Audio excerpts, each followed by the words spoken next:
వర్గీకరణకు వ్యతిరేకంగా సుప్రీంకోర్టు ఇచ్చిన తీర్పును రద్దు చేయాలని ఆగస్టు 12వ తేదీ సోమవారం మాల మహానాడు రాష్ట్ర జిల్లా నేతల ఆధ్వర్యంలో డాక్టర్ బాబాసాహెబ్ అంబేద్కర్ విగ్రహానికి పూలమాలలు వేసి అనంతరం శాంతియుతంగా భారీగా కార్యకర్తలతో నిరసనగా కలెక్టర్ ఆఫీస్ వరకు ర్యాలీగా వెళ్లి కలెక్టర్కి వినతి పత్రం అందజేశారు.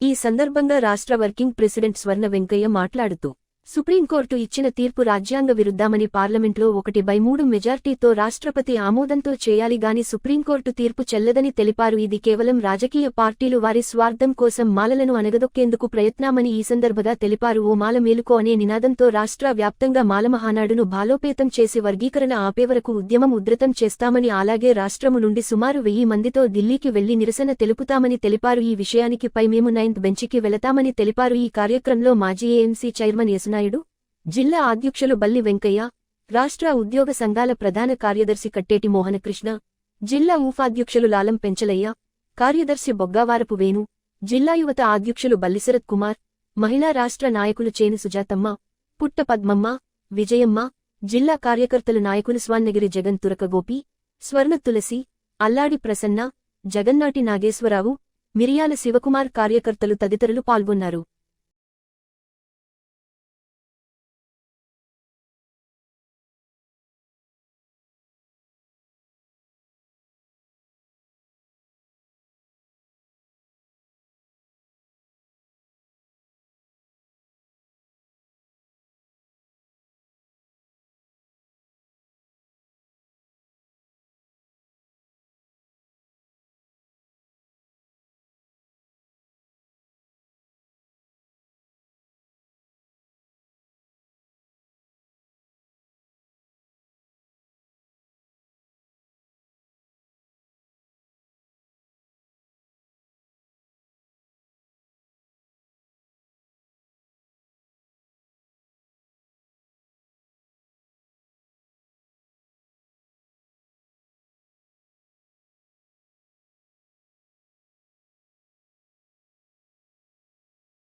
ఆగస్టు 1వ తేదీ సుప్రీంకోర్టు జడ్జిమెంట్ ఇచ్చిన జడ్జిమెంట్కు వ్యతిరేకంగా VRC centre doctor BR Ambedkar statue కాడి నుంచి కలెక్టరేట్ వరకు మాల మహానాడు ఆధ్వర్యంలో ర్యాలీ చేయడం జరిగింది.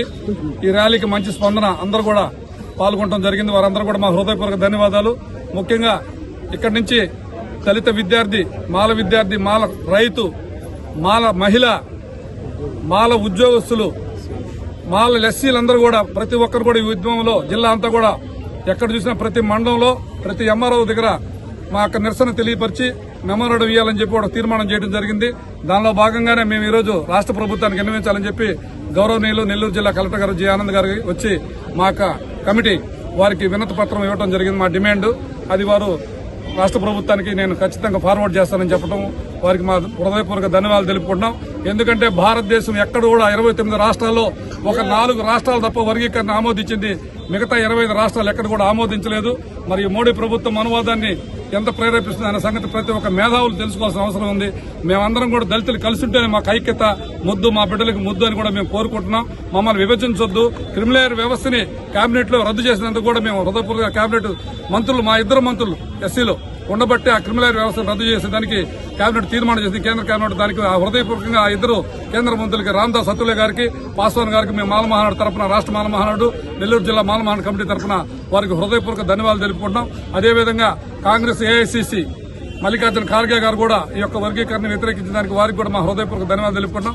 అదేవిధంగా మాదిక సోదరి మాయావతి గారు కూడా మా హృదయపూర్వక ధన్యవాదాలు తెలుపుకుంటాం. ఎందుకంటే ఆమె కూడా ఈ వర్గీకరణ వ్యతిరేకించింది. కాబట్టి మీరు భారతదేశంలో ఉన్న అన్ని రాష్ట్రాల్లో తీర్మానం చేసిన తర్వాత పార్లమెంట్లో 1:3 నిష్పత్తి ప్రకారం మీరు తీర్మానం చేసి ఈ యొక్క వర్గీకరణ చేస్తుంటే మేమందరం కూడా హర్షించేవాళ్ళమే.